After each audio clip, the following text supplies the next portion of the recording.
जो आप सभी का स्वागत है आपके अपने चैनल परफेक्ट नॉलेज डुअल पे। जैसा कि हम लोग जो है क्लास 10 का चैप्टर 8 का जिसका नाम है ट्रिग्नोमेट्री, उसके क्वेश्चन सॉल्व कर रहे थे। ऑलरेडी उसका जो 8 तक क्वेश्चन है वो हमने वीडियो डाला हुआ है, आप उसे भी ज़रूर देखें और लेक्चर क्लास भी अटेंड जरूर करना। जब भी वो आएंगे तो आपको नोटिफिकेशन चला जाएगा। सो आप चैनल को सब्सक्राइब भी ज़रूर कर लेना ताकि आपको कंटिन्यूसली जो भी वीडियो आते हैं आपको पता चले। सो आज जो है हम लोग क्वेश्चन नंबर 9 चेक करेंगे आपका ट्रिग्नो का, जिसमें 8.1 का हम लोग चेक करने जा रहे हैं। सो बेसिकली अगर हम इसका बात करें, तो इसमें लिखा हुआ है in a triangle A B C right angle जो है वो बी है, और यहाँ पे आपका जो tan ए है वो आपका गिवन है 1/√3। ठीक है, हमें फाइंड करना है आपका sine A into cos C plus cos A into sine C का वैल्यू, और फिर सेकेंड है। सो हम लोग चलते हैं, अब स्टार्ट करते हैं। इसके लिए हम लोग फर्स्ट क्या करेंगे, एक डायग्राम बनाएंगे जो हमेशा करना है हमें। ठीक है, ये हम लोगों ने डायग्राम बनाया, और जैसा क्वेश्चन में कह रहा है आपका कि जो एंगल है, एंगल जो बी है आपका, वो आपका 90 डिग्री होगा। तो यानी कि हम बी को 90 डिग्री यहाँ मान लेंगे, यहाँ बी लिख देंगे, और जब मैंने ऐसे लिख दिया तो ये 90 डिग्री ऑलरेडी है आपका ए बी, एंड ये हो गया आपका सी। ऑलराइट, अब जो है हमारे पास जब हमने डायग्राम यहाँ पे बना दिया है तो हमें लिखना है यहाँ पे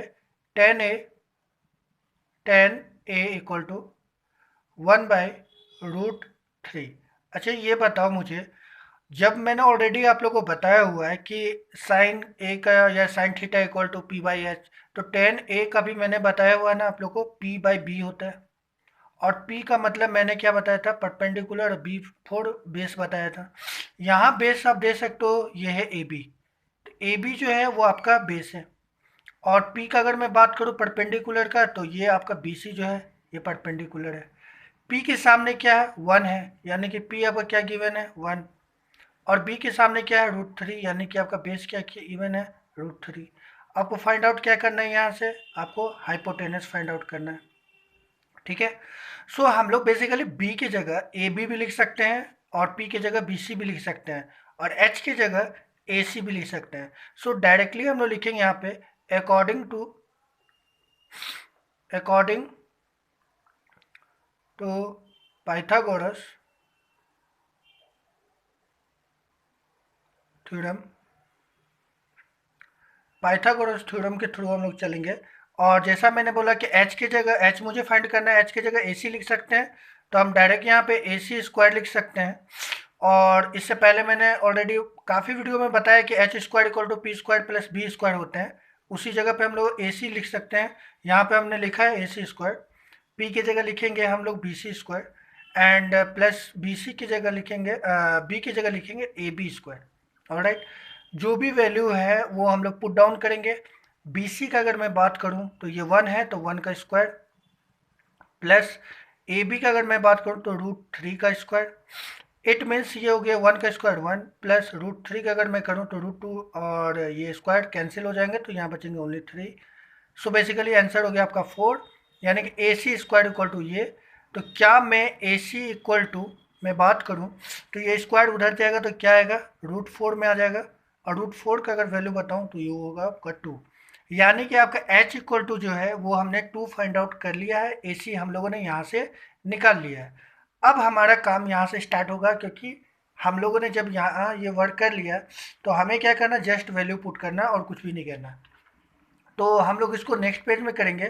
ठीक है, नेक्स्ट पेज में अगर मैं बात करूँ तो जैसे मेरा पहला क्वेश्चन क्या कह रहा था, हम लोग का जो फर्स्ट क्वेश्चन है वो कह रहा है आपका कि साइन ए इंटू कॉस सी, फिर उसके बाद क्या था हमारा minus, sorry plus cos A into sine सी। ठीक है, अब बताओ साइन ए, यानी कि साइन ए इक्वल टू क्या होगा, p/h। अब p क्या था हमारे पास, p था हमारा बी सी। ठीक है, तो बी सी बाई एच क्या था हमारा ए सी। ठीक है, इंटू यहाँ कॉस सी, कॉस सी का अगर मैं बात, कॉस का क्या होगा, कॉस का क्या होगा, कॉस का वैल्यू क्या हम लोग लिख सकते हैं, कॉस का होता है आपका b/h। ठीक है, तो b/h, b किसको माना था, ए बी को, और h किसे माना था हम लोगों ने, ए सी को।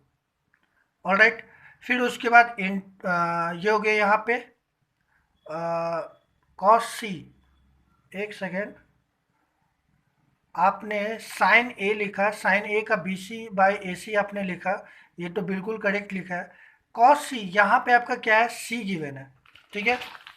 अभी देखो कॉस सी का हम लोग बात करें, यानी कि यहाँ इसका हम बात करें तो इसको अपोजिट करना पड़ेगा हमें, ठीक है, इस टाइप का करना होगा, देन हम फाइंड आउट कर सकते हैं। तो यहाँ पे अगर मैं बात करूँ ना, तो बेस हमारे लिए क्या हो जाएगा, बेस अगर मैं बात करूँ तो ये हमारा हो जाएगा 1, ठीक है ना, क्योंकि सी के लिए निकाल रहे हैं ना, तो सी के लिए निकाल रहे हैं तो बेस हमारा हो जाएगा 1, ठीक है।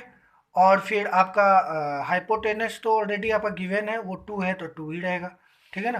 तो यहाँ पे हम लोग बोल सकते हैं कि जो बी का मैं बात कर रहा था, यहाँ पे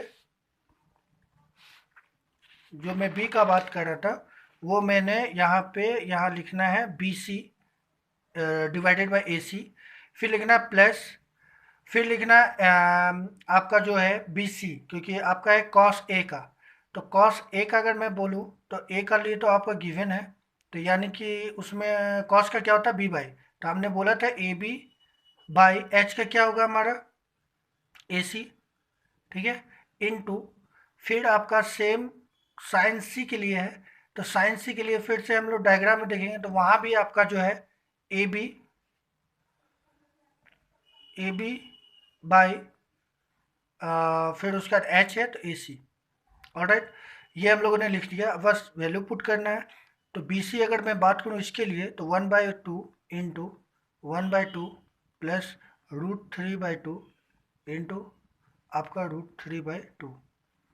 तो देखो यहाँ का अगर मैं बात करूँ तो एलसीएम लेंगे तो 2 होंगे, और यहाँ पे मल्टीप्लाई करेंगे तो ये हो जाएंगे 4, और 1 का 1 से मल्टीप्लाई करेंगे तो 1 प्लस √3 मल्टीप्लाई करने के बाद 3 आंसर देगा, और 2 4 देगा, ऑलराइट।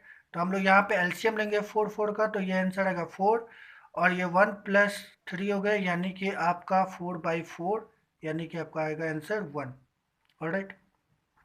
तो बेसिकली हमें निकालना था sine A into cos C plus cos A into sine C. याद रखना है इस टाइप के क्वेश्चन में आपको सॉल्व करने में कोई प्रॉब्लम नहीं होगा। प्रॉब्लम कहाँ होगा कि आपको जैसे साइन ए कॉस सी यहाँ पे आ गया, तो कॉस सी के लिए मैंने जैसे डायग्राम को चेंज करा, वैसे आपको थोड़ा सा ध्यान देना होगा, बाकी क्योंकि पुटिंग में कहीं कहीं मिस्टेक हो जाएंगे, तो उस पर ध्यान दीजिएगा आप लोग, ठीक है। हम लोग सेकेंड चलते हैं, सेकेंड क्वेश्चन की ओर। सेकेंड क्वेश्चन कह रहा है आपका cos A into cos C minus sign A into sine C, alright.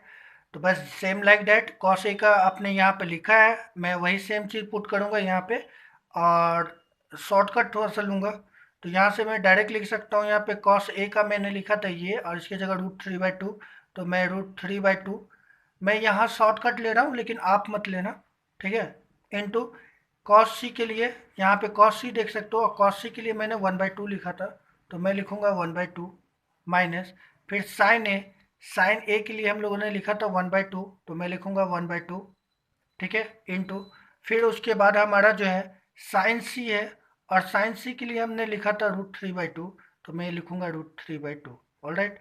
अब हम लोगों को करना क्या है, कुछ भी नहीं, जस्ट आपको मल्टीप्लाई करना है, तो 2 2 जा 4 हो गया, और √3 को 1 से करेंगे तो √3 माइनस ये भी आपका √3 होगा, और नीचे 2 2 जा 4 हो गया, ऑलराइट। सो बेसिकली अगर देखा जाए तो आप इसका एलसीएम ले सकते हैं हम लोग, तो 4 का ले लिए, और √3 माइनस √3 अगर होगा आंसर, तो आप भी जानते हो कि इसका क्या होगा, 0 हो जाएगा, तो 0/4 इक्वल टू क्या होगा, 0 होगा, ठीक है। तो इट मीन्स कि हमारे पास दो आंसर आए, एक पहला का 1 और दूसरा का 0, और मैंने जैसा कहा है कि ये चैप्टर बहुत इजी है, बस थोड़ा बहुत कॉन्सेप्ट क्लियर होना चाहिए। ठीक है बच्चों, हम लोग फिर मिलते हैं, बाय।